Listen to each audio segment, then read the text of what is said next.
What's up everyone, JD here with an everyday carry video for you. I hope all of you are doing well today.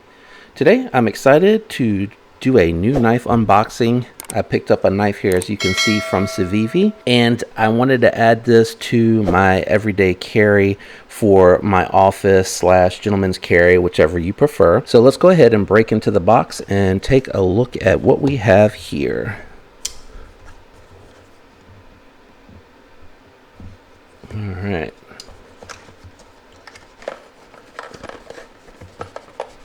You know, it comes with that little moisture wicking stuff. All right. Break into the pouch here. And as you can see here, I picked up the Civivi Bo, which is a Brad Zinker design with the red carbon fiber. And first impressions right out the box, that looks really nice. I am really digging the red. It looks really good. It has that deep carry pocket clip. It does have the stainless steel liners with the carbon fiber scales on top. It is a flipper. And this is Nitro V steel, and I'll make sure to get a close-up of that, but you can see it on the flipper tab down there, and you can see the Brad Zinker design. It is a stone-washed blade, so hopefully I have the lighting just right so that you can actually see that. It is 2.8 inches, and this is really nice looking. It is not reversible. It does have the flush mount on the deep carry pockets. On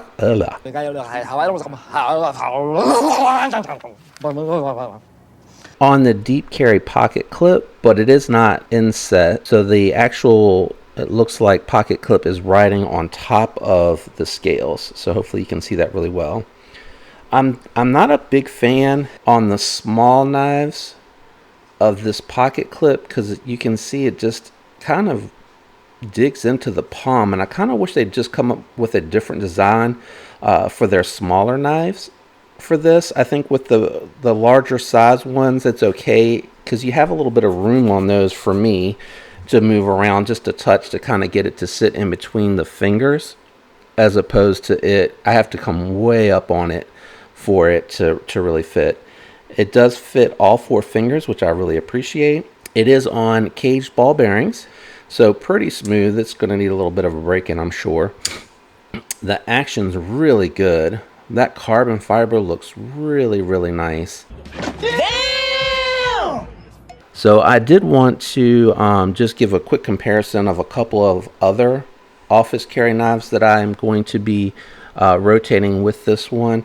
And that's going to be the CJRB Rhea, which again has that red and black theme going on it. I didn't realize that until just now, but you can see the sizes of these two are very comparative. And then the other one that I just had a moment ago to open this particular box is going to be the Kaiser Feist by Justin Lundquist. And as you can see, they're let me move it up a little bit, I apologize. They're relatively comparable in sizes, or relatively comparable in size, which I really appreciate because, you know, I want something discreet when I'm carrying it into the office, something lightweight, not going to raise too many eyebrows when I pull it out, you know, to get into an envelope, or if I'm going to do a little bit of food prep, cutting up my apple, etc.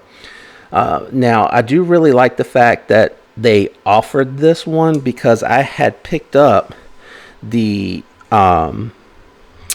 Stylum. Sorry, I forgot what it was for a moment.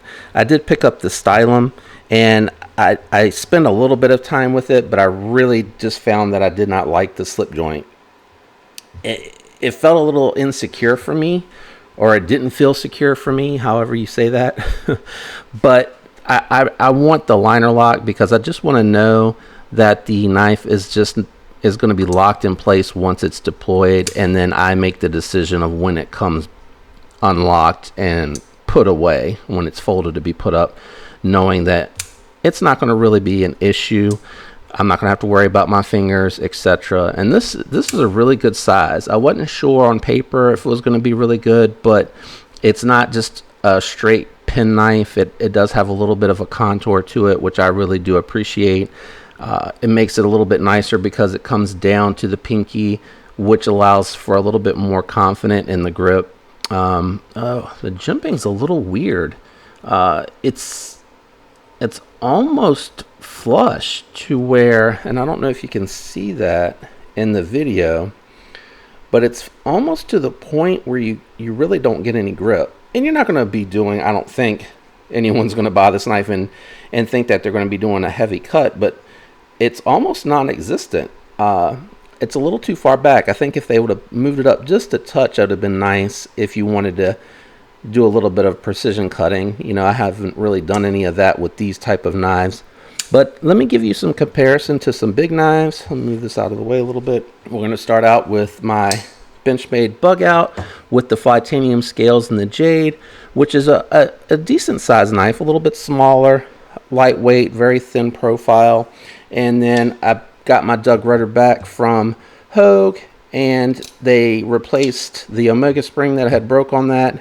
So we are going to be monitoring that with the aftermarket Omega springs that I bought for my bug out that broke prior to these breaking. But as you can see here, for the comparison from the pivot, is a very small, discreet knife that still offers a very good in-hand grip.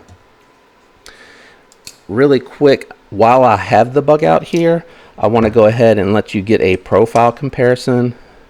As you can see, it is relatively thin, really close to that bug out, especially when you're comparing it to where it actually stops. This is a very difficult comparison because it's contoured scales, but if you look at it head on, you can see that it's relatively thin.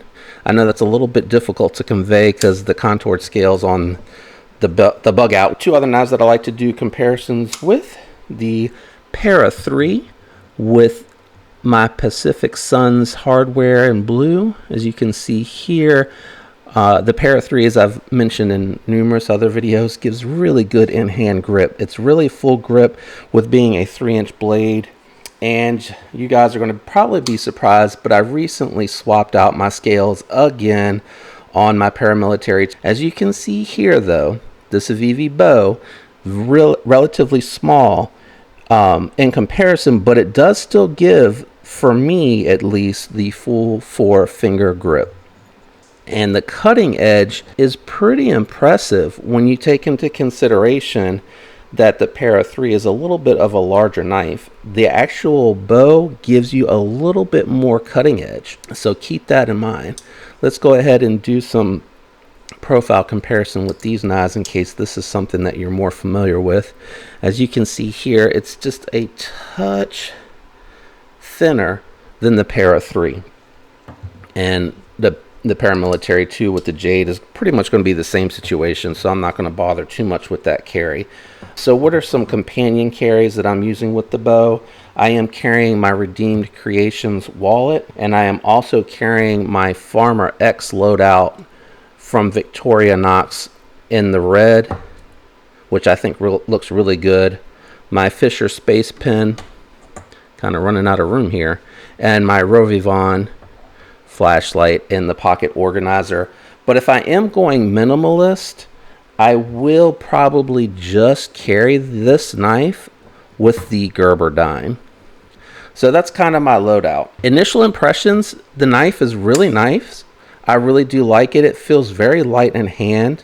The carbon fiber is not super duper tacky like a G10 or like a micarta, but it does have like a bit of a tacky surface. Not super duper tacky if you're looking at this knife, but again, if you're using this for a gentleman's carry, office carry, very light duty carry knife, that it looks really good. Honestly, I feel like if I pulled this out in the office, that I don't think that anyone's going to really question it. In fact, I might think that this is a very good looking knife. I do like the fact that it does have that Nitro V. Where is it? Oh, how about that? You can't see it until it's deployed. Yeah, it's really tucked in there. So when you have it closed, you can't see the Nitro V, but when it's open, you can really see it in there. Anyway, oh, I'm just realizing, okay, I don't know if you can see it here, and I'll try to do that in the close-up, but it is milled out to help with the lightweight. So the stainless steel is actually milled out. There you go, front to back on that side, and it has no milling at all on the liner lock side. So they did do a little bit of milling to help lighten that up. I noticed that when I was looking at the Nitro V logo. Let me know what you guys think. Are you a fan? Are you not a fan?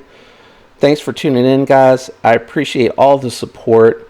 I really do. I am trying to grow the channel and get content out here. I know it was a little slow this week. It was busy with training on the new job. But all the support that you guys give, subscribing, liking the videos, really, really do appreciate it. Thanks for tuning in, guys. Peace.